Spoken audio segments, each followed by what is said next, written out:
네, 말씀 나누겠습니다. 손잡아 이끄시는 자비라는 제목으로 우리가 은혜 나누는 시간 갖겠습니다. 궁금한 게 있어요. 롯은 좋은 사람일까요? 나쁜 사람일까요? 롯을 우리가 딱 생각할 때, 나도 저 사람처럼 신앙생활 해야 돼, 이게 떠오르십니까? 아니면 야, 진짜 저렇게는 살지 말아야지, 이게 떠오르십니까? 대부분 이 롯에 대해서 우리는 후자의 생각을 갖고 있습니다. 그는 진짜 별로야. 진짜 어떻게 이렇게 살아갈 수 있어? 왜냐하면 창세기에서 나온 롯의 모습은 그래요. 자기의 욕망을 따른 모습들, 그리고 오늘 나누는 모습들도 그래요. 하나님의 말씀에 적극적으로 순종해내지 못하고 살 기회조차도 잡지 못하고, 그 기회를 잡았음에도 결국에 그의 최후는 매우 비극적인 최후를 맞이하게 되거든요. 그러니까 누가 성경 공부를 가리키고 누가 여러분들에게 무슨 말을 하더라도 롯처럼 살으라는 얘기를 할 수는 없을 거예요. 그런데 성경에는 매우 우리가 이해할 수 없는 한 구절이 나온다는 거예요. 성경은 롯에 대해서 창세기는 일관적인 시선을 유지해요. 롯은 진짜 아니야. 내 생각에 진짜 롯은 진짜 아닌 사람 같아. 우리가 닮을 사람 같진 않아. 아브라함도 노아도 이렇진 않았어. 어떻게 이렇게 살 수 있지? 이런 모습에 대한 생각을 갖고 있는데, 성경의 한 부분은 그에 대해서 이와 같이 평가하는 거예요. 베드로후서 2장 7절에서 8절 말씀이죠. 우리 함께 읽어볼까요? 시작. 무법한 자들의 음란한 행실로 말미암아 고통당하는 의로운 롯을 건지셨으니 이는 이 의인이 그들 중에 거하여 날마다 저 불법한 행실을 보고 들음으로 그 의로운 심령이 상함이라. 여기서 말씀에서 베드로 사도는 이 롯에 대해서 뭐라고 얘기하냐면 의로운 사람이라고 얘기하고 있거든요. 롯이 의롭습니까? 여러분 생각해 보세요. 우리가 생각하는 의는 뭡니까? 되게 믿음이 있고요, 되게 도덕적이고요, 되게 윤리적이고요, 되게 뭔가 우리보다 좀 더 나은, 확실하게 뭔가 나을 것 같은 사람이 의로운 자 아닙니까? 근데 롯을 아무리 성경 속에서 봐도 그는 사실 의로운 게 발견되지가 않거든요. 그런데 베드로 사도는 이 롯에 대해서 의롭다고 얘기하는 거예요. 다시 성경 구절 보여주시겠어요? 자, 한번 볼게요. 이 롯이 처한 상황에 대해서 말하고 있는 거예요. 무법한 자들, 무법하다는 게 뭡니까? 법이 없어서 없는 겁니까? 법을 지키지 않는 자들을 뜻하는 거죠. 무법한 자들의 음란한 행실, 무법한 자들이 있었다는 거예요. 그 소돔과 고모라 당시 사람들은 하나님의 말씀이라는 것들을 어기고 살아가는 것들이 당연한 사람들이었다는 거예요. 근데 그들이 음란한 행실을 했다는 거예요. 그 음란한 행실은 우리가 지난주에 배우지 않았습니까? 그 음란한 행실로 말미암아 고통당하는 사람이 있었다는 거예요. 그가 바로 의로운 롯이라는 거예요. 그래서 건지셨다는 거예요. 근데 롯이 그것들로 인해서 고통당한 건 알겠어요. 왜냐하면 우리가 지난주에 보았듯이 지금 막 그 천사들 2명을 영접하자마자 난리가 나지 않습니까? 그러니까 그것 때문에 고통당하는 롯이란 걸 이해하겠어요. 근데 그렇다고 해서 그 고통을 당했다고 해서 롯이 의로운가? 진짜 롯은 그것 때문에 의로운 건가? 그 이유에 대해서 왜 의롭다 했는지 이유에 대해서 나오는데, 여기서 이는이라고 나오잖아요. 그건 무슨 뜻이냐면, 여기서 이는 왜냐하면 이란 뜻이거든요. 그러니까 이 의롭다고 한 이유가 왜냐하면 이 의인이 롯이 그들 중에 거하며 날마다 저 불법한 행실을 보고 들음으로 그 의로운 심령이 상함이라. 심령이 상했다는 거예요. 그러니까 왜 의롭습니까? 그가 심령이 상했다는 거예요. 무엇을 보고요? 그 세상을 보고요. 그 소돔과 고모라에 같이 물들어서 휘말려 간 것이 아니라 그것들을 보면서 마음 아파하고 그것 때문에 괴로워했다는 거예요. 근데 괴로워하면 의로운 겁니까? 괴로워하면 괜찮은 거예요? 우리도 그렇잖아요. 뭔가 크리스천이고 뭔가 믿는 자라면, 뭔가 롯이라면, 진짜 의롭다면 이 소돔과 고모라를 변화시키는 사람, 뭔가 이게 더 맞는 거 아닙니까? 뭔가 이 땅을 막 바꾸어낼 수 있는 그런 능력 있는 사람의 모습을 보았을 때 우리는 그가 의롭다고 이해할 수 있지 않겠냐는 거예요. 그런데 롯은 그렇지 않았다고요. 사실 어찌 보면 굉장히 무기력한 거죠. 그 상황을 보고만 있으니까요. 그 상황을 안타깝다고 여기고만 있으니까요. 그 상황 때문에 아파하고만 있으니까요. 그 상황 때문에 괴로워하고만 있으니까요. 그러니까 롯은 어찌 보면 의롭다라는 표현보다는 그냥 무기력한 크리스천, 그냥 이 땅에 어쩌지 못하는 무능력한 크리스천 정도로 비추는 게 더 낫지 않겠냐라는 생각도 하게 된다는 거예요. 그런데도 불구하고 롯에 대해서 너무나 우린 잘 알고 있음에도 불구하고 베드로 사도는 너무나 롯에 대해서 잘 알고 있음에도 불구하고 그에 대해서 의롭다라고 평가하고 있는 거예요. 근데 우리가 다루는 이 정경, 우리가 읽는 건 정경이고 요거에 따라서 몇 권이 더 붙은 외경이 있는데 카톨릭에서 쓰는 그 외경에 보면 지혜서에 이런 말씀이 있습니다. 지혜서 10장 6절에 이런 말씀이 있어요. 하늘의 불이 그 악명 높은 5도시를 쳐서, 이 악명 높은 5도시는 뭐냐면 소돔과 고모라를 비롯해서 5개국 연합한 그곳을 의미해요. 이 5도시를 쳐서 악인들이 멸망할 때 지혜는 그 의인을 피하게 하여 위험에서 지켜주었다. 여기서 의인은 롯을 말하는 거예요. 그러니까 지혜서도 이 롯이라는 사람을 의인으로 표현하고 있다는 거예요. 왜 의인입니까? 궁금하지 않습니까? 그럼 우리 질문 하나 또 던져보죠. 여러분들은 의인입니까? 악인입니까? 점점점이십니까? 여러분들은 의인입니까? 악인입니까? 이 조선옥 집사님이 앞에 계시니까 그 죄로 제가 물어보겠습니다. 조선옥 집사님은 의인입니까? 악인입니까? 의인이 되려고 노력한다. 의인이 되려고 노력한다. 참 모험 답안이죠? 그렇죠? 이것도 아니고 저걸 악인은 아닌 것 같아요. 그렇죠? 내가 생각해도 악인 정도는 아닌 것 같은데 그렇다고 누군가 나한테 의인이라고 하긴 그건 좀 부담스러워요. 여러분들은 의인이십니까? 악인이십니까? 왜 대답이 없으십니까? 그럼 저는 의인일까요? 악인일까요? 참 냉정하십니다. 그래요, 냉정한 거 참 좋습니다. 우리는 의인일까요? 악인일까요?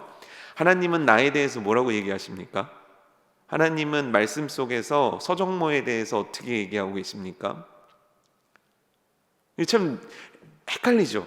답을 알고 있는데 헷갈리는 거예요. 왜냐면 알아요. 우린 답을 알아요. 하나님께서 예수 그리스도를 믿음으로 내가 의롭게 되었다라는 거 알아요. 근데 내가 의인이라고 얘기하기에는 내 삶과 매치 안 되는 것 때문에 그렇다는 거예요. 그럼 롯은 의인입니까? 악인입니까? 이게 똑같은 상황이에요. 뭐냐면 나는 죄를 지어요. 그렇죠? 오늘도 죄 짓고 오셨죠? 오늘도 죄 아마 열심히 지으셨을 거예요. 그래서 기도하잖아요. 알고 지은 죄 모르고 지은 죄 다 용서해 주옵시고 이렇게 기도하잖아요. 그러면 오늘도 성질 내셨죠? 화내셨죠? 오늘도 게을르셨을 거예요. 오늘도 춥다고 궁시렁 되셨을 거예요. 오늘도 평화로운 마음보다는 불편한 마음 갖고 사셨을 거예요.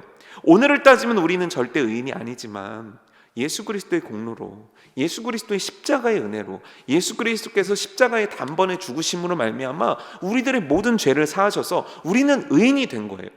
여러분, 놀랍게도 우리는 실수하고 잘못하고 누군가 나를 보면 저 사람 왜 저래라고 손가락질 받을 만큼 사랑하는지도 모르지만 놀랍게도 예수 그리스도를 믿는 그 순간서부터 우리는 의인이라 칭함받는 거예요. 내가 의로워서가 아니에요. 내가 뭔가 공적을 쌓아서가 아니에요. 내가 뭔가 굉장한 선한 일을 해서가 아니에요. 여러분, 놀랍게도 우리보다 선한 사람 너무너무 많고 우리보다 도덕적인 사람 너무너무 많고 우리보다 착한 사람 너무너무 많아요. 그렇지만 우리가 의인 될 수 있는 건 뭡니까? 예수 그리스도께서 택하셔서 정하셔서 너 의인이야 이랬기 때문에 우리는 의인이 된 거예요. 예수님을 믿는다는 그 이유. 그럼 예수님을 믿은 건 내가 어떻게 믿은 겁니까? 아니잖아요. 그냥 예수님께서 택하셔서 나로 하여금 믿게 하셨기 때문에 오늘부터 우리는 의인인 거예요. 믿으십니까? 그러니까 다음서부터 좀 뻔뻔하게 살아야 됩니다. 조성욱 집사님 의인이십니까? 네, 저는 예수 그리스도를 말미암아 의인입니다. 왜냐면 우린 의인이니까요. 만약에 의인이 되어가는 중에 돌아가신다면 어떻게 되는 겁니까? 너는 그럼 반은 천국에 있고 반은 지옥에 있고 이렇게 되는 겁니까? 아니에요. 우린 예수 그리스도를 믿는 그 순간서부터 완벽한 의인이 된 거예요. 롯을 의인이다. 롯은 의인의 행동을 한 게 없어요. 그럼에도 그가 의인이 된 것은 무엇인가? 하나님께서 그렇게 하셨기 때문이에요. 하나님께서 너 의인이야. 그럼 된 거예요.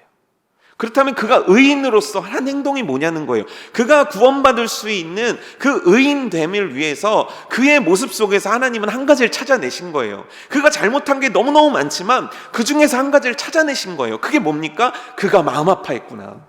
그래, 너가 세상 죄를 따라서 흘러가는 것들을 네가 막지 못했지만 최소한 너가 거기서 마음 아파했구나. 하나님은 그거를 끄집어내셔서 그것들로 인해서 이 롯이라는 사람을 의인으로 하시고 그 의롭다 여기시고 그 의롭다 여기심을 통해서 소돔과 고모라에서 구원하셨다는 거예요. 여러분 생각해 보세요. 여러분 만약에 천국 가면 또 조선옥 집사한테 물어봐야죠. 네. 뒤에 히터 좀 꺼주시겠습니까? 네. 조선옥 집사님이 천국 가면, 천국 가시는 거 이제 해결됐죠? 네. 천국 가시면 하나님이 물어보시는 거예요. 조선옥 집사야, 너는 날 위해서 무엇 했니? 하면 생각나는 거 10가지 있어요. 10가지. 10가지. 10가지. 너무 많아요? 주여, 의인이 너무 5가지 있으신가요? 여러분들은 어때요? 10가지. 아니, 신앙생활 벌써 그렇게 오래 하셨잖아요. 10가지는 있어야 되잖아요. 10가지 1년에 하나씩, 아니면 10년에 하나씩만 해도 최소 4, 5개는 있는 거 아닙니까? 있으십니까? 있어요? 왜 대답이 없으십니까? 그렇게 교회 와서 교회도 열심히 다니시고 봉사도 열심히 하신다고 하시는데 하나님 앞에 가서 내가 하나님 이거 했어요 라고 얘기할 수 있는 것 10가지 있습니까? 5가지 있습니까? 아니, 1가지라도 있겠습니까? 사실 우리가 뭘 잘했다고, 그렇죠? 죄뿐인 것. 참, 진짜 예수 그리스도의 은혜 아니면 진짜 쓰레기처럼 살다 오는 인생밖에 안 되는 것. 버림받는 인생. 하나님을 위해서 뭘 잘했겠습니까? 근데 놀랍게도요, 하나님은 우리의 그것들을 찾아내시는 거예요. 없는 데서 찾아내시는 거예요.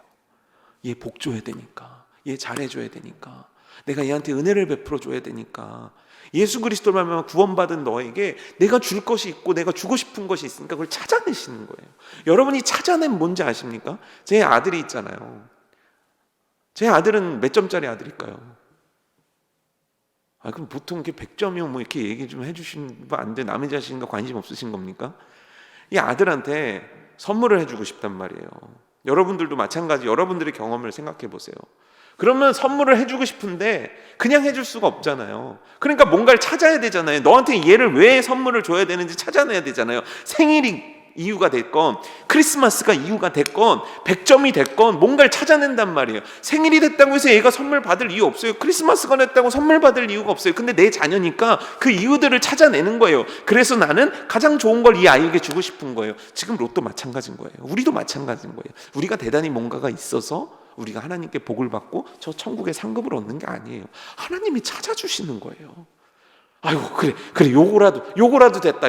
그래 요거 찾았구나. 아이고, 그래 이 하나님의 마음 이해되십니까? 사실 우리가 굉장히 힘들게 신앙생활하고 우리가 무슨 세상 가운데 엄청난 노력을 하며 신앙생활을 한다고 착각하고 있지만 사실 우리가 하는 건 저 바닷가의 모래알 같은 거예요. 하나님이 주시고자 하는 건 바다의 모래 그 해변과 같은 거라면 우리가 하나님 앞에 하는 건 바다의 모래알만큼도 못하는 거죠. 오늘 이 얘기를 왜 하냐면 오늘은 참 이해할 수 없는 말씀의 연속이에요. 롯이라는 사람에게 오늘 이 말씀 가운데 얼마나 많은 기회를 주시는지 몰라요. 그런데 그 기회를 왜 주시냐는 거죠. 왜 그에게 이렇게 은혜를 베푸시냐는 거죠. 오늘 그 예수 그리스도의 은혜, 하나님의 은혜에 대해서 우리가 좀 살펴볼 필요가 있기 때문에 롯이라는 사람이 과연 의인인가? 그렇다면 나는 의인인가? 롯이 그럼 뭘 잘했는가? 그럼 나는 뭘 잘했는가? 이 한량없는 은혜 앞에 나라는 사람은 어떻게 표현하고 어떻게 감사하며 살아야 되는가? 오늘 그것들을 머릿속에 넣고 우리 말씀 한번 찾아봤으면 좋겠습니다.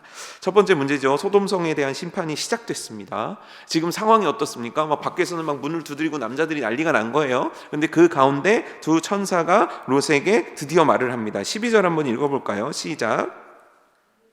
그 사람들이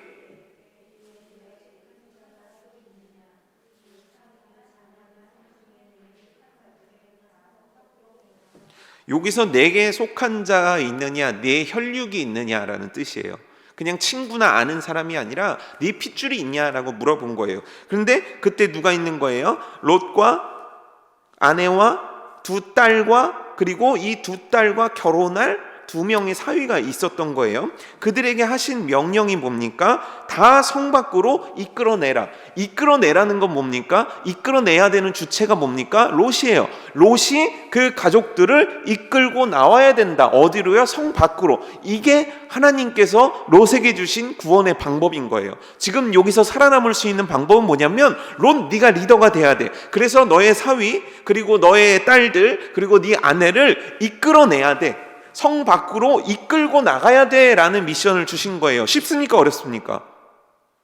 쉽습니까? 어렵습니까? 여기가 뭐 무너지려고 그래요. 그러니까 서목사, 네가 성도들이 이끌고 나가야 돼. 그럼 어떻게 해야 됩니까? 여러분, 지진이 납니다. 이제 이 교회 무너집니다. 이거 빨리빨리 나가십시오. 빨리빨리 나가십시오. 이게 이끌어내는 거 아닙니까? 그러면 우리가 다 사는 거 아닙니까? 그런데 이 쉬운 말씀 앞에서 롯은 순종을 해낼 수가 없어요. 왜? 그 이유가 뭘까요? 자, 2번 14절 말씀입니다. 우리 함께 찾아볼까요? 시작.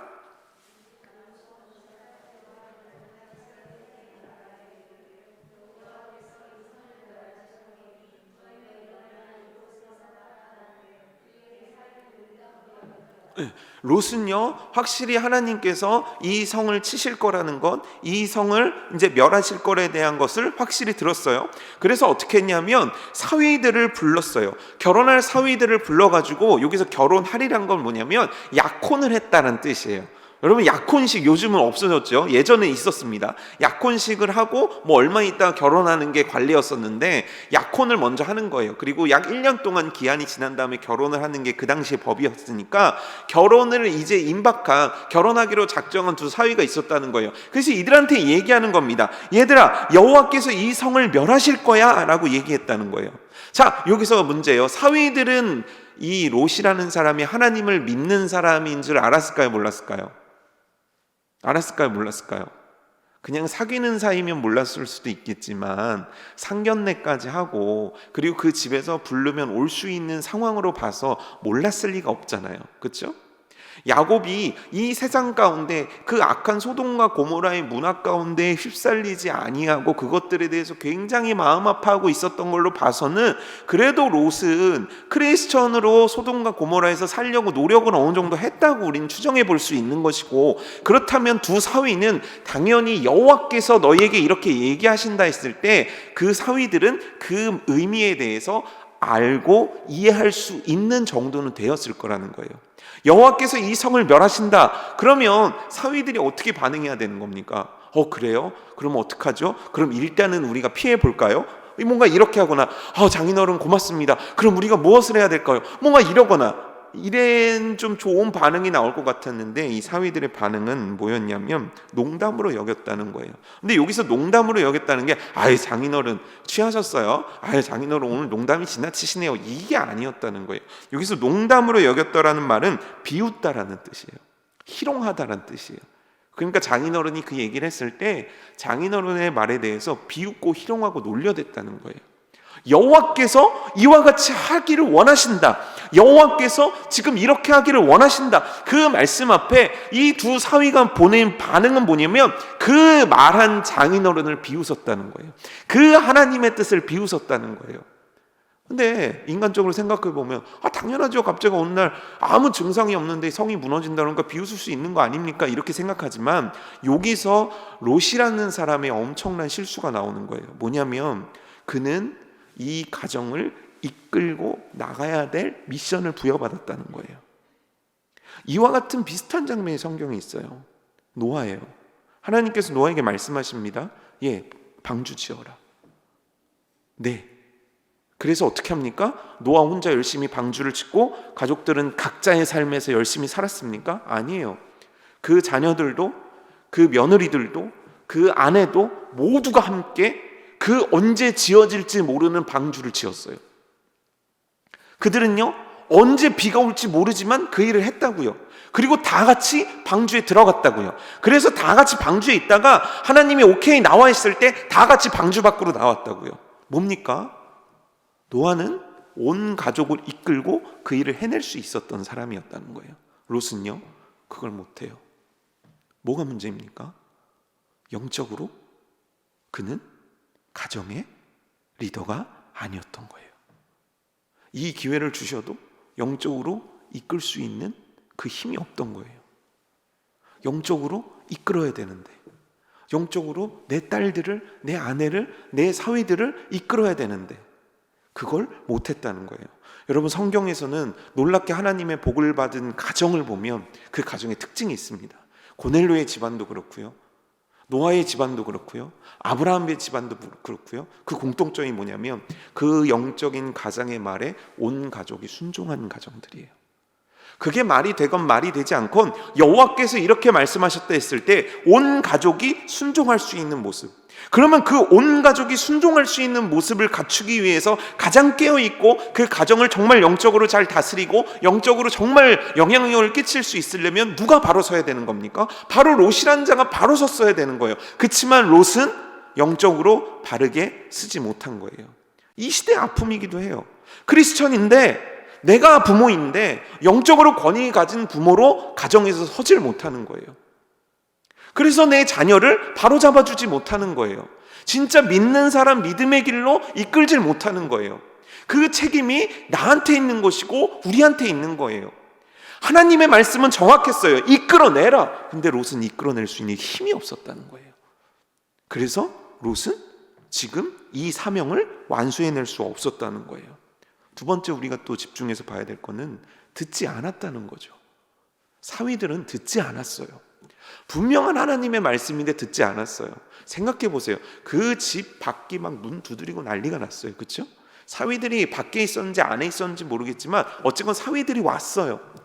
그리고 두 천사도 집에 있어요. 근데 듣지 않았어요. 왜 안 들었을까요? 이들은 믿을 수가 없었기 때문에. 왜요? 아무 일도 일어나지 않았거든요. 노아 때도 아무 일도 안 일어났어요. 그냥 막 폭우라도 한번 내려줘서 자, 이게 샘플이야, 그랬으면 그들이 겁을 먹었겠죠. 성경은 얘기해요. 누가복음에서는 그때에 어떤 현상이 일어났는가, 노아가 방주에 들어가던 날까지 사람들이 먹고 마시고 장가들고 시집갔다. 롯의 때도 이렇게 얘기해요. 먹고 마시고 사고 팔고 집을 지었다. 근데 사람들은 그때까지 아무도 방주에 들어가려 하지 않았다라는 거예요. 아무도 심판이 오신다는 하나님의 말씀을 믿은 자가 없었다라는 거예요. 그렇다면 오늘 이 말씀을 우리 속에 적용해야 돼요. 우리는 듣고 있는가? 우리는 진짜 듣고 있는가? 하나님께서 나에게 말씀을 주셨을 때 내가 듣고 있는가? 듣는다면 그 말씀에 대해서 생각을 하게 돼 있죠. 생각을 한다면 그 다음에 행동이 나오게 돼 있죠. 그렇지만 나는 정말 듣고 있나? 그 말씀이 그러한가 생각하고 있는가? 어떻게 하면 내 삶에 적용할 수 있는가에 대해서 고민해 본 적이 있는가? 아니, 그냥 교회 와서 도장 찍듯이 그냥 찍고 가는 것은 아닌가? 그냥 그날 주신 말씀 그냥 다 내려놓고 지워버리고 사는 건 아닌가?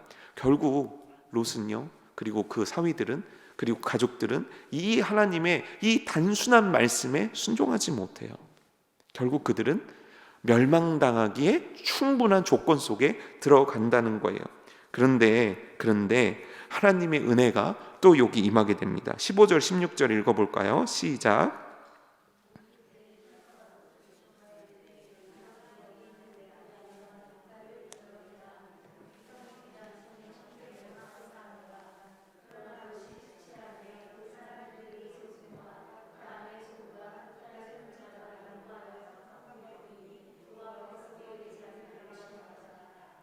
여기서 두 가지 표현이 나옵니다. 먼저 처음에 알아봐야 될 건 재촉하는 쪽이 있었고 지체하는 쪽이 있었다는 거예요.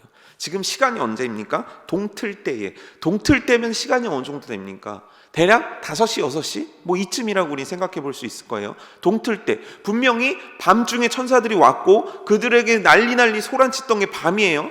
그리고 시간이 계속 흐른 거예요. 사위를 불러오냐고 시간이 흘렀는지, 아니면 그들을 설득하려는지 시간이 흘렀는지, 말씀은 떨어졌는데 그 말씀이 어떻게 되고 있는 겁니까? 지체되고 있는 거예요.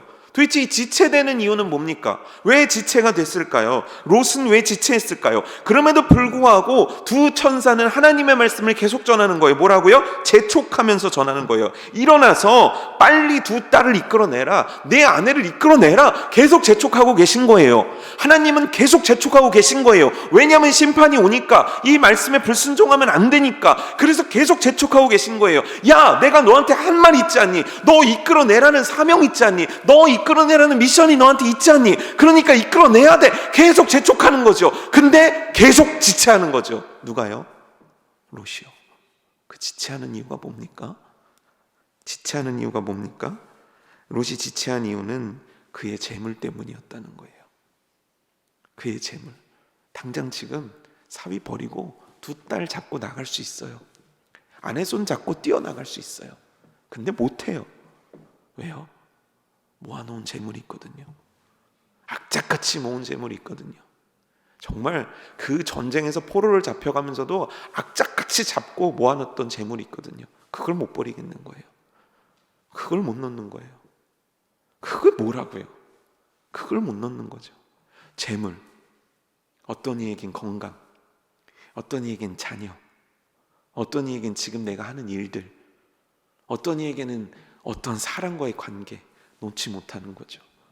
재촉하시는 말씀 앞에 왜 재촉하지를 못할까? 왜 지체할 수밖에 없는가? 놓지 못하기 때문이에요. 나를 묶고 있는 거예요.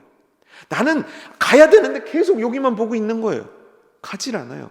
여러분 이런 경험 해보시지 않았습니까? 애들 키울 때 막 가야 돼요. 막 빨리 가야 되는데 애들 막 안 나오고 그러면 어떻게 속이 어떠세요?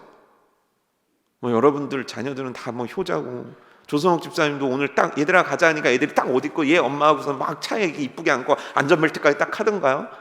아니면 난리 왕난리를 치던가요?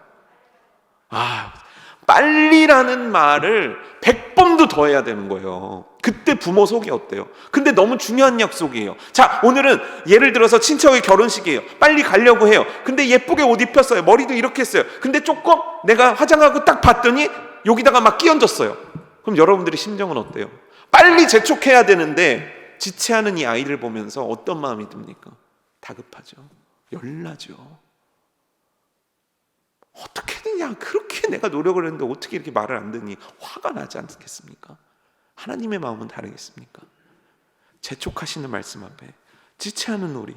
그런데 지체하는 게 손에 쥔 과자 때문이라면, 손에 쥐고 있는 아무것도 아닌 거라면, 내가 해결할 수 없는 어떤 거라면, 그럼 하나님의 마음은 어떻겠습니까? 여러분들이 여러분들 자녀에게 느꼈던 그 답답함, 여러분들이 어떤 상황인데 움직이지 않는 사람들에게 느꼈던 그 답답함, 그것보다 100만 배, 1000만 배, 억만 배 하나님의 마음이 느껴지지 않으십니까? 결국 그는 물질 때문에 놓지 않는 거예요. 근데 중요한 건요, 롯은 내려놓는다는 게 무엇인지를 직접 체험했던 사람이에요. 어떻게 체험했습니까? 그의 삼촌을 통해서 봤잖아요. 그의 삼촌이 어땠습니까? 어느 날 하나님이 말씀하신 거예요. 너는 본토 친척 너의 아비 집을 떠나라. 내가 너에게 지시하게 될 땅으로 너는 가라. 아브라함은 무조건 나온 거예요. 내려놓은 거예요. 그는 손에서 쥔 것들을 내려놓고 떠난 거예요. 얼마든지 잘 살 수 있었고 그의 나이 75세 때까지 이루어놓은 모든 것들을 포기하고 하나님의 말씀을 믿고 내려놓는다는 것이 무엇인지를 롯은 직접 보았고 그때 함께했고 그 체험을 했던 사람이에요. 근데 롯은 그 체험이 자기의 것이 되지 못했고 롯은 이걸 내려놓지 못하는 거예요. 분명히 이 말씀은 이렇게 얘기합니다. 네 보물이 있는 곳에 내 마음도 있다. 참 너무 정확한 말씀이에요. 여러분들의 보물이 뭡니까? 그 보물 속에 내 마음이 있는 거예요. 결국 그 보물을 쥐고 있는 내 손은 나로 하여금 지체케 만드는 거죠. 그렇다면 어떻게 해야 됩니까? 그렇다면 지금 이 순간에서 두 천사는 어떻게 해야 됩니까? 하나님의 말씀대로 빨리 재앙을 내려야 돼요. 동틀 때라는 거예요. 조금 있으면 해가 쑥 뜬다는 거예요. 그러니까 시간이 다급한 거예요. 그러니까 빨리 에이 몰라. 니들 죽거나 말거나 니 알아서 해. 내가 여기까지만 했으면 되는 거지. 에이 니네 마음대로 해. 이래야 되는 거 아닙니까? 그런데 놀랍게도 놀라운 장면이 나와요. 뭡니까? 그 사람들이 롯의 손과 그 아내의 손과 두 딸의 손을 잡았다. 두 천사 아닙니까? 롯, 아내, 두 딸, 딱 4명이죠. 손을 잡아 인도하여 성 밖에 두니. 인도했다라는 것은 자, 이 길로 가세요. 자, 이쪽입니다. 이게 우리가 생각하는 인도예요. 근데 여기서 말하는 인도는 좀 달라요. 뭡니까? 잡아서 성 밖에 뒀다는 거예요. 어떻게 했다는 겁니까? 여러분들 애 막 안 움직일 때 어떻게 해요? 확 안아버리잖아요. 확 안아가지고 차에 팍 태워버리잖아요. 그거예요. 롯의 의지가 아니에요. 롯의 노력도 아니에요. 하나님의 강권적인 역사고 강권적인 은혜였어요. 그렇게 해서라도 구원하고 싶은 그거의 마음이 바로 여기에 적혀져 있는 거예요. 의로워서도 아니고 잘해서도 아니고, 게다가 이렇게 말씀을 해줘도 지체하는 이들의 일을 살리고 싶은 하나님의 마음은 그들로 하여금 들어서 성 밖으로 옮겨버리는 결과를 만들어낸 거예요. 여러분, 롯에게만 이렇게 하신 겁니까? 우린 아닙니까? 어떻게 예수님 믿게 됐습니까? 어떻게 내가 은혜 있고 산 겁니까? 어떻게 내가 응답받은 겁니까? 내가 어떻게 하나님의 역사들을 체험한 겁니까? 내가 대단한 걸 한 겁니까? 아니요. 강권적인 하나님의 은혜 없이는, 강권적인 하나님의 역사 없이는 이 모든 것들이 우리 인생에는 불가능한 것들이에요. 오늘 롯은요, 다른 누가 아니에요. 사실 나죠.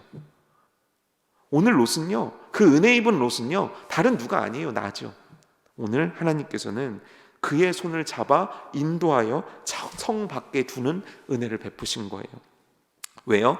자비를 더하셨습니다. 왜 이렇게 하셨습니까? 하나님의 자비를 더했다. 여기서 자비에 해당하는 단어는 뭐냐면 긍휼, 동정이에요. 이게 뭡니까? 불쌍히 여겼다. 너가 너무 불쌍하다. 이대로 죽는 너를 그냥 보고 둘 수가 없다. 나는 너를 너무 사랑하고 너는 너무 불쌍해서 내가 이렇게 안 하면 너가 안 되니까 내가 이렇게라도 너를 살리마. 이 하나님의 은혜가 묻어있는 구절인 거죠. 그의 여러 죄악된 상황들, 그의 여러 죄악된 요소에도 불구하고 하나님은 이와 같이 역사한 거예요.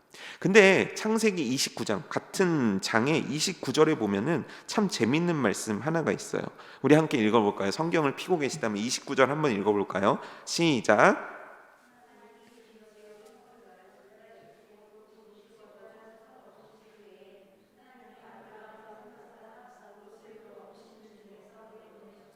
롯을 성 밖으로 내보낸 이유가 나와요. 그게 뭡니까? 아브라함을 기억했다. 아브라함이 뭐 했습니까? 기도했다. 연결된 아무것도 없는 것 같지만 하나님은 아브라함이 기도했던 걸 들으신 거예요. 하나님, 의인 10명이라도 있으면 살려주시면 안 돼요? 그 마음을 아신 거죠. 더 기도할 수 없는 아브라함, 더 하나님 앞에 제발 롯 좀 살려주세요, 이 얘기를 하고 싶은데 그 얘기를 할 수 없는 아브라함의 중심을 하나님께서 아신 거죠. 그 안타까운 심정을 아신 거죠. 그래서 그것들을 기억해내신 거예요. 그래서 오늘 은혜를 더하셨고 자비를 더하신 거예요. 여러분, 우리가 중보해야 될 이유 아닙니까? 여러분, 포기하면 안 돼요. 여러분들의 가족을 포기하면 안 돼요. 여러분들의 사랑하는 사람을 포기하면 안 돼요. 내가 포기하면 누가 해요? 내가 포기하면 누가 그 일을 합니까? 포기하면 안 돼요. 하나님이 기억하시사 소돔의 죄 가운데서 내 사랑하는 자녀를 옮기시더라. 하나님은 우리들에게 이걸 보여주고 계신 거예요. 여러분, 혹시 마음이 지치고 말도 너무 안 들으니까 포기하고 계십니까? 아니요. 얘야, 포기해라. 하나님께서 직접 말씀하시기 전까지 우리는 한 영혼도 포기할 수 있는 사람들이 아니에요. 그러라고 우리를 이 땅에 보내신 게 아니에요. 기도해라. 기억하사 성 밖으로 이끌어 내리라. 이게 하나님의 말씀 아닙니까? 그러니 오늘 이 말씀은 우리들에게 소망이에요. 오늘 우리들이 부르짖어 간구할 수 있는 이유가 되는 거예요. 여러분, 어떤 제목이든지 어떠한 영혼이든지 우리들에겐 포기할 권한이 없습니다. 우리가 해야 될 건 하나님 도와주세요. 이 기도가 우리들의 기도가 돼야 되는 거예요. 결국 어떻게 됐습니까? 그 사람들은 성 밖으로, 천사들은 그들을 내 밖으로, 성 밖으로 딱 둔 거죠. 그리고 또 말씀하십니다. 17절이에요. 시작. 17절 읽어볼게요. 시작.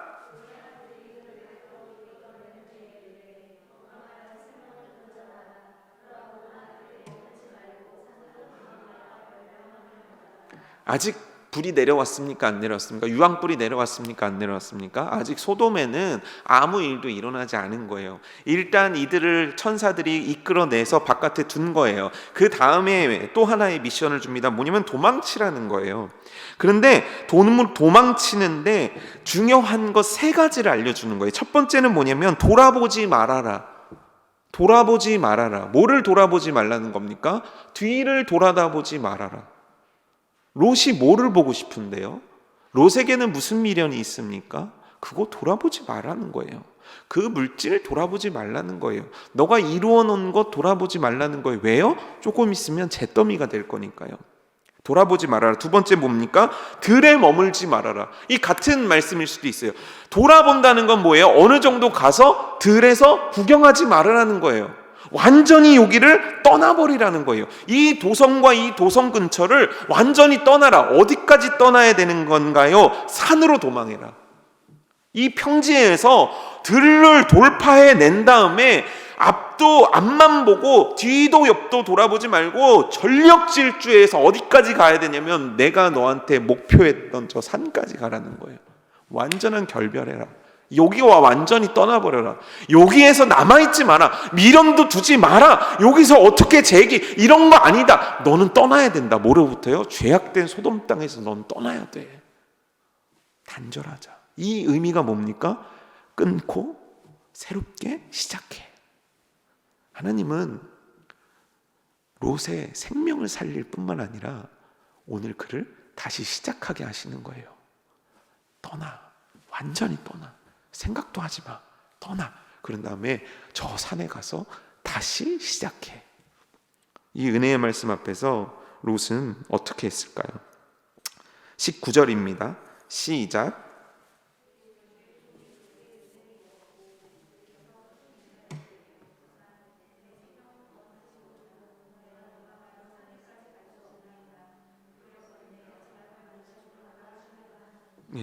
주의 종이 주의 은혜를 입었습니다. 주께서 큰 인자를 내게 베푸셨습니다. 그래서 내 생명을 구원하셨습니다. 지금 하나님의 은혜에 대해서 롯은 제대로 알고 있는 거예요. 제대로 고백하는 거예요.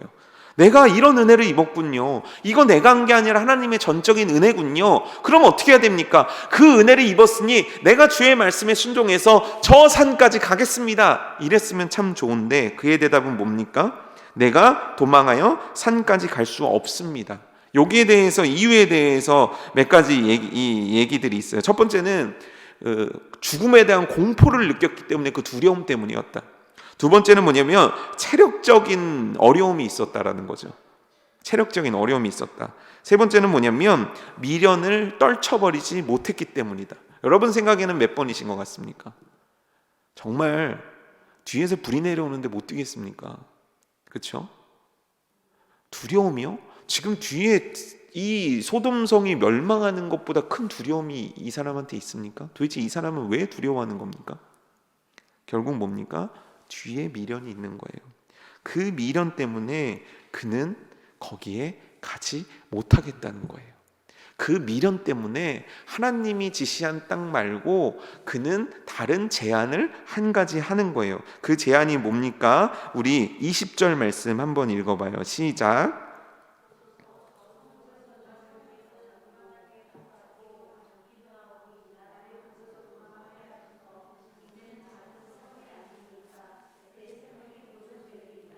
네, 그곳이 어디냐면 소알이라는 작은 성이 있었다라는 거죠. 자, 롯은 소알을 보면서 거기 가고 싶어 했어요. 왜 가고 싶어 했을까요?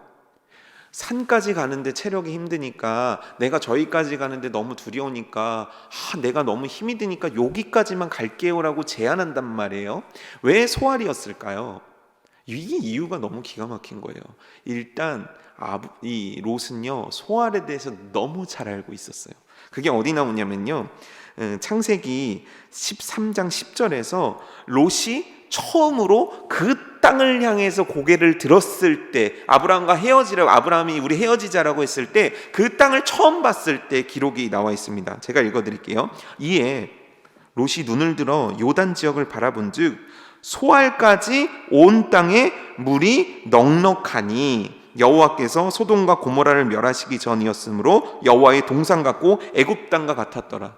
그는 소알이 어떤 곳인지 너무 잘 알고 있었어요. 그곳엔 물이 넉넉해요. 그곳은 에덴 동산 같아요. 그곳은 에덴 같아요. 애굽 같아요. 그곳에서는 내가 뭔가 또 해낼 수 있을 것 같아요. 내 미련을 떨쳐보지 못한 그의 선택인 거죠. 그것뿐만 아닙니다. 실제 14장 8절을 보면은 소돔 왕, 고모라 왕, 아드마 왕, 스보임 왕, 벨라 곧 소알 왕까지 시딘 골짜기에서 그들과 전쟁을 위해 진쳤다. 그러니까 소알과 왕래가 있었다라는 뜻이에요. 그는 소알에 대해서 너무 잘 알고 있었어요. 근데 문제는 뭐냐면 아까 말했던 지혜서 10장 6절에 보면 5개의 왕국을 하나님께서 멸하려고 5개의 성을 멸하려고 했다라고 하거든요. 그럼 그 가운데 어디도 있냐면 소알도 있는 거예요. 5개 연합군, 이 5개 성 중에 소알도 포함이 된 거예요. 그럼 그 성의 죄악은 어땠다는 거예요? 그 성의 상태는 어땠다는 거예요? 그 성의 도덕적인 것들, 윤리적인 것들, 성적인 상태는 과연 어떠했다는 거예요? 너무 잘하는 거 아닙니까? 하나님은 거기서 끊고 새로운 곳에 가서 새롭게 시작하라는데 롯은 그 새로운 선택을 받아들이지 않는 거예요. 과거에 대한 미련, 그가 원하는 목적이 하나님의 목적과 방향과 달랐기 때문이에요. 결국 그는 손에 쥔 것들을 놓고 싶지 않은 거예요. 그래서 소알로 도망갑니다. 하나님께서는 어떻게 응답하셨습니까? 21절 22절 우리 함께 읽어볼까요? 시작.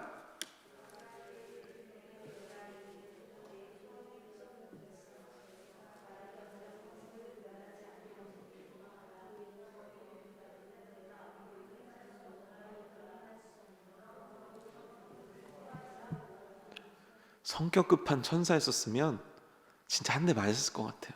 지금 동이 튼다니까요. 불이 내려오는 시간이라니까요. 카운트다운이 됐다니까요. 근데 롯은 또 얘기하는 거예요. 그러자 천사는 그 소원을 들었은즉 받아들였다는 거예요. 그래서 어떻게 합니까? 내가 말하는 그 성읍을 멸하지는 않겠다. 그러니까 그리로 속히 도망해라 얘기한 거죠. 너가 그 성까지 이르기 전까지는 내가 아무것도 못한다. 그러니까 빨리 그 소알이란 곳으로 피해라 라고 얘기한 거죠. 실제 롯은요 그곳으로 두 자녀와 함께 피합니다. 근데 어떻게 되는 줄 아세요? 소알에서 잘 적응하고 잘 지냈습니까? 아니요. 30절에 보면 이렇게 나와 있어요. 롯이 소알에 거주하기를 두려워해서 또 두려웠대요. 도대체 그의 두려움의 근원은 뭔 겁니까? 하나님께서 말씀해 주셨는데 그럼 그 말씀에 그 하나님의 말씀으로 충만해져서 그 충만해진 사람들은 두려움 없이 선택했는데 과연 지금 롯은 뭐가 그렇게 두렵길래 또 두려워해서 결국 어디로 간 줄 아십니까? 결국 모압산 거기로 가요. 결국 가야 할 곳으로 간다는 거예요.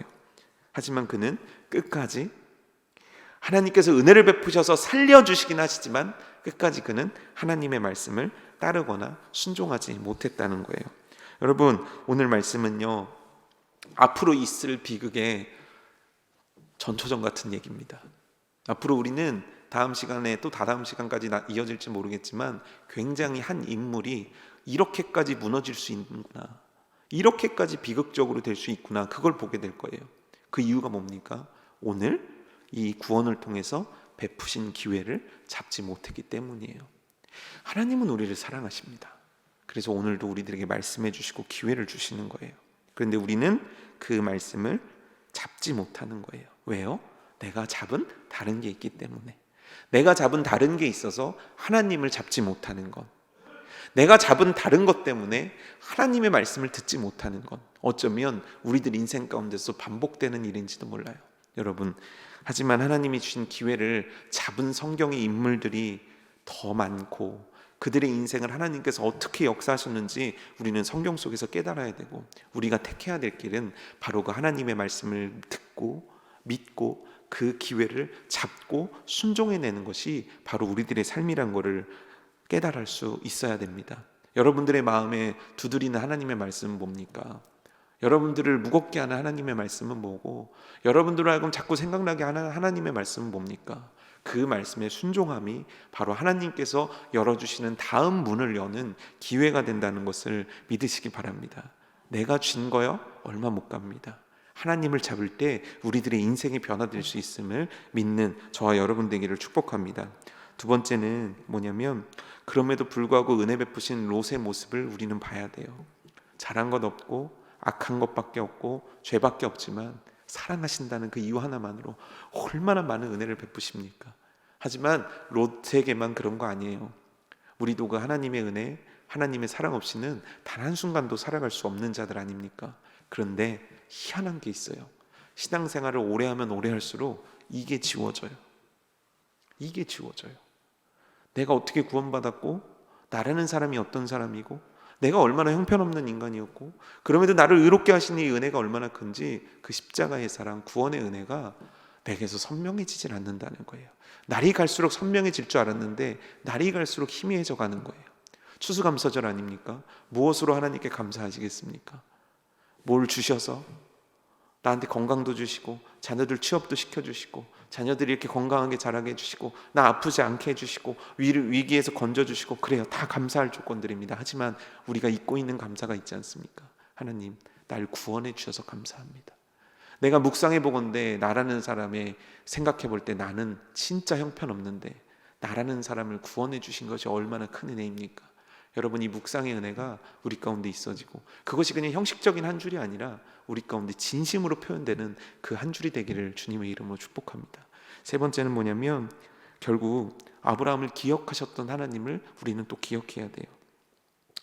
제가 지난주 이제 주일학교 이제 교육관 앞에서 안내를 이렇게 서고 있는데, 한 어린 아이가 전도를 해갖고 온 거예요. 초등학교 2학년입니까? 2학년입니까? 1학년입니까? 전도사님? 2학년이래. 2학년이 전도를 한 거예요. 애들은 전도할 수 있으니까, 그렇죠? 뭐 주일학교 애들이 30명, 40명 데리고 온다고 해도 잘했구나, 이 정도로 끝내죠. 여러분, 근데 놀랍게 이 시대가 복음을 전할 수 있는 시대입니까? 이 시대가 누군가한테 교회 가자고 당당하게 얘기할 수 있는 시대입니까? 제가 윤수하고 얘기하면서 쇼킹했던 얘기를 청년들하고 나눴는데, 너네 아빠 목사야, 우리 아빠 목사야, 애들이 목사에 대해서 알겠습니까? 진짜 알겠습니까? 옛날에 여러분들의 그 신앙 막 초등학교 다니고 국민학교 다니던 시절은 반에서 교회 안 가본 애들이 거의 없었지 않아요? 저도 최소 고등학교 때까지 애들 20, 30명, 한 반에 60명씩 있었을 때도 최소 20, 30명 이상은 다 교회 한 번쯤은 가봤던 애들이에요. 그럼 요즘 1, 2학년 애들이 목사가 누구인지 알겠습니까? 그들의 머릿속에 있는 목사의 이미지는 어떻겠습니까? 그들의 머릿속에 있는 교회 이미지는 어떻겠습니까? 근데 그 초등학교 2학년짜리 아이가 전도를 한 거예요. 어떻게 생각되십니까? 무슨 말로 얘기했을까요? 교회 가자는 얘기를 어떻게 설득시켰을까요? 우리에게는 훨씬 더 깊은 지성과 이해력이 있지만 아이에게는 그게 없는데요. 근데 놀랍게도요, 제가 2020년 그 어떤 사람에게도 볼지 못한 눈빛이 거기서 봤어요. 아직도 잊혀지지 않아요. 너무너무 반짝거리는 눈빛. 제가 아무리 설교를 하고 아무리 해도 본 적이 없는 눈빛. 금요 철야 예배든 청년 예배든 수요 예배든 아무리 설교를 해도 한 번도 보지 못했던 눈빛이 그 스쳐가는 0점 몇 초 사이에서 제 눈에 보이더라고요. 너무 찬란하게 빛나는 눈빛. 너무 하나님 앞에 이뻐 보이는 그 눈빛 말입니다. 아브라함을 기억하사 은혜 베풀기 원하시는 하나님의 이 공식은 오늘도 마찬가지예요. 나는 내 핏줄인데, 내가 사랑한다고 하는 사람인데, 여러분들에게서 그 눈빛을 발견하는 은혜가 있길 원합니다. 그 영혼을 향한 눈빛 말이에요. 그 초등학교 2학년짜리에서 봤던 눈빛을 설교할 때 보기 원하고, 그 눈빛이 제 눈빛이길 원하고. 여러분, 우리는 한 명의 아브라함이 되어야 된다는 것을 잊으면 안 됩니다. 시대가 어떻고 상황이 어떻고 조건이 어땠든 우리는 그 한 사람을 위해 세움받은 한 명의 위대한 하나님의 일꾼이란 것을 우리가 망각해서는 안 돼요. 그러니 아브라함임을 잊지 않고 여러분들의 인생 가운데 그 간구가 있어지기를 주님의 이름으로 축복합니다.